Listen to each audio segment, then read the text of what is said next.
Good morning. Good morning. So, it's Wednesday morning. No? Inagahan natin ng konti ang pagluluto because it's tripe ng baka.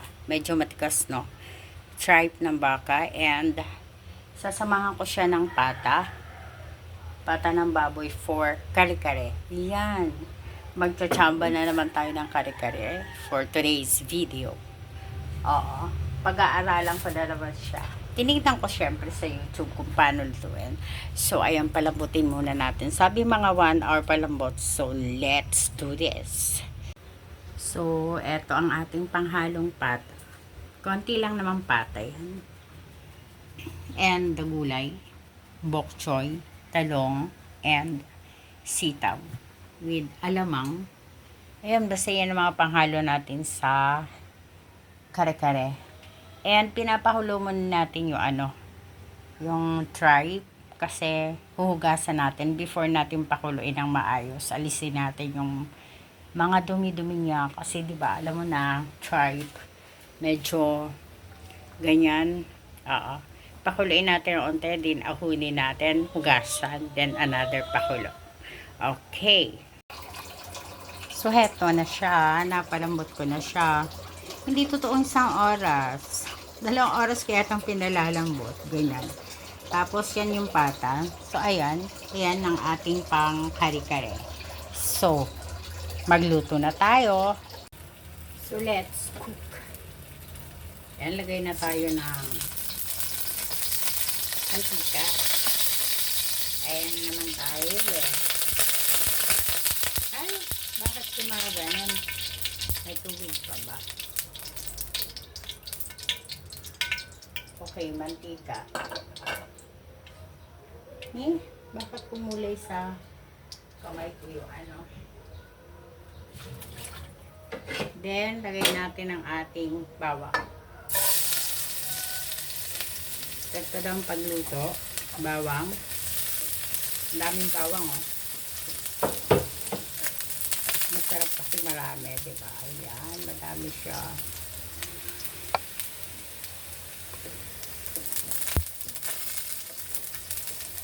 Then, sibuyas. Parang wala ako nabili wala akong anato powder. So, nabili ko yung seed na anato din. Pero parang mahirap siya. Kaya mo nang walang kulay. Walang kulay. Then, pag ganyan daw, ilagay natin ang ating tripe. Okay, tripe.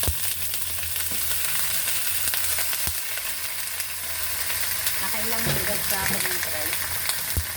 Hindi na nga natapos sa kakahugas. And isama na natin ang ating pata. Mga malambot naman na yan, eh.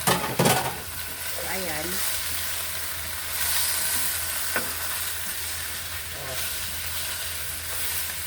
Dapat pala sa kaserola ko niluto niya kung madami-dami rin. Pero okay lang. Malalim naman ito. Then, nalagay natin yan. Iba yan. Nagkulay na sa kamay ko yung anato ba ito. Ilagay natin itong sa anato nga. Pero feeling ko bakit ganun? Ba't parang walang mainit naman nilagay ko. Ba't parang hindi naman siya kumukulay? Diba? Pero feeling ko hindi na siya kumulay. Ganun ba talaga? Kaya ang ganyan, nilagay ko na yung ating anato daw. Ewan ko sa kanya. Parang wala naman siyang kulay. Konti lang. So, ulitin natin. Nakailit. Ako. Ay. Ayan siya. So, ilalagay mo natin yung mga ganyan-ganyan. Pakuliin lang natin.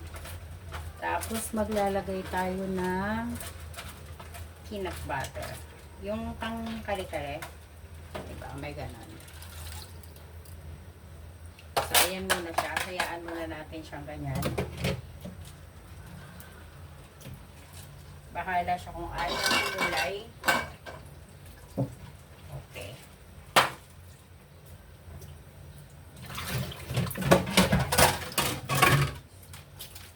So, habang nagaganyan, kailangan ko ng ugasan ng gulay. Diba? Yung bok choy natin, yung mga gulay na ilalagay.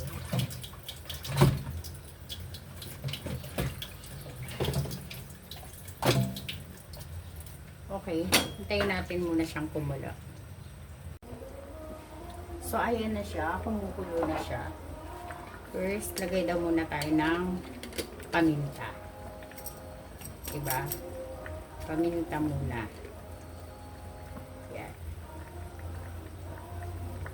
Paminta. Lagdagan ko ng garlic powder para, pero marami na rin yung garlic na nilagay ko. Pero mas masarap daw pag maraming garlic. So, ganyan.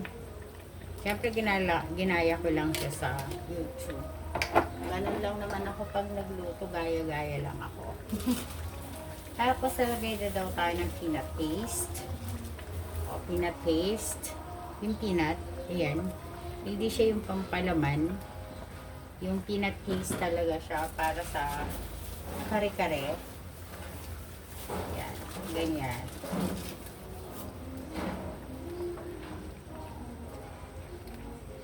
Tapos daw, ang pangpalapot natin pala dito is glutinous rice.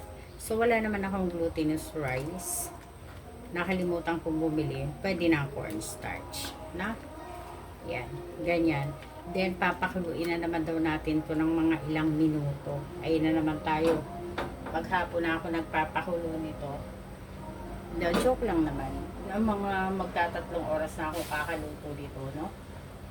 Ganun pala katigas ang ano. Eto yung tripe. Feeling ko nga hindi pa siya ganun kalambot. Pero pwede na yan. Kasi baka bukas pa tumaluto pag pinatagal ko pa yan. So kahit konti pala yung anato, kumukulay din pala siya. Ayan, medyo may kulay na ng maganda, diba? So, nice na yung kulay niya. So, ito namang paste na to. Itong peanut paste. Hindi siya ganun kadali malusaw. Dahil siguro galing sa ref. Ilagay ko siya sa ref eh.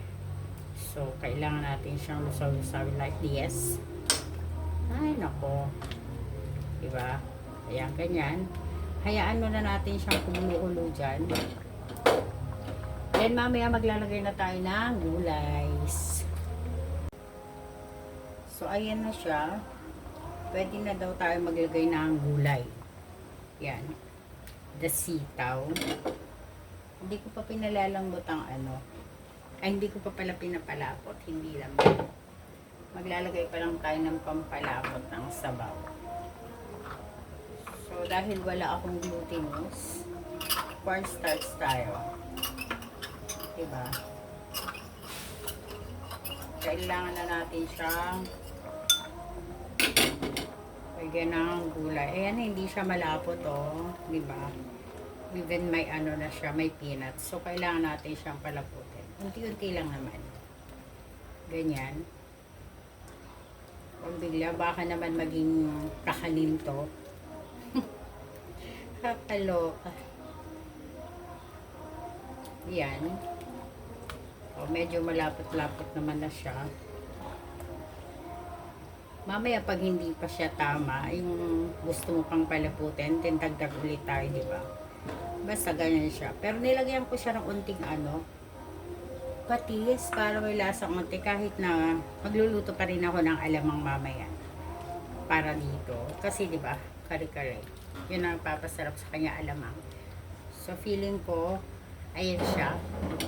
Konting ulo ilalagay natin ang ating ano ba yan?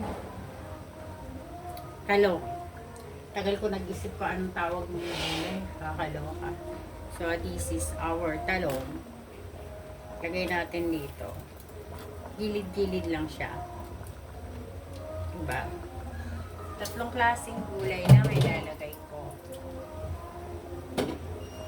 So, mamaya yung ating baby bok choy. Hindi siya, baby pa siya. Charot. Okay. Diba, habang nagluluto, naguhugas. Oo, ganun ako. Habang nagluluto ako, naglilinis ako. Para maganda. Malinis ang ginagawaan. Diba? Ganun yun. Yan, ipagtatago natin ang ating mga ginamit. So, ayan siya. Kailangan natin lutuin na maayos yung gulay kasi ayaw nila ng half cook. So, lulutuin natin ang gulay. Ayan, ganyan. Mamaya natin ilalagay ang ating baby bok choy. Madali lang maano yun maluto, no? So, wait natin. So, ayan na. Luto na ang ating kare-kare for lunch. Nilagay ko na lahat ng gulay. The bok choy. Ayan na rin. Napalambot na. So, very good na rin siya. Pero hindi siya ganun kaalat. Hindi ko inalatan talaga. Kasi gagawa ako ng bagoong. Para dyan. Diba? So, ayan na ang ating lunch. Tripe na baka and pata. Kare-kare. So, thank you.